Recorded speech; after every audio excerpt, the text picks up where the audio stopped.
जल, जंगल आणि जमीन या आदिवासी आणि शेतकरी समाजाच्या मूलभूत हक्कांवरील वाढत्या अन्यायाविरोधात भारताच्या मार्क्सवादी कम्युनिस्ट पक्षाच्या वतीनं सोमवार दिनांक 19 जानेवारी रोजी चारोटी ते पालघर जिल्हाधिकारी कार्यालयापर्यंत भव्य पायी मोर्चाला सुरुवात करण्यात आली आहे.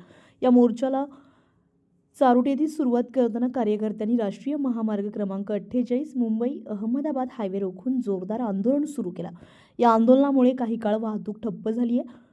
मोठ्या संख्येने सहभागी झालेल्या आदिवासी शेतकरी, कष्टकरी, महिला आणि युवक कार्यकर्त्यांनी जल, जंगल, जमीन आमचा हक्क आहे, आदिवासींवरील अन्याय बंद करा, कंपनी राज हटवा अशा घोषणांनी परिसर दणाणून सोडला.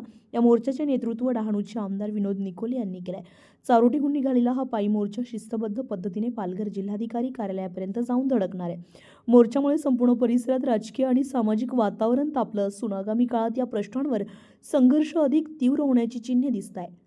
कल्पेश दळवी, विकास समाचार न्यूज, डहाणू.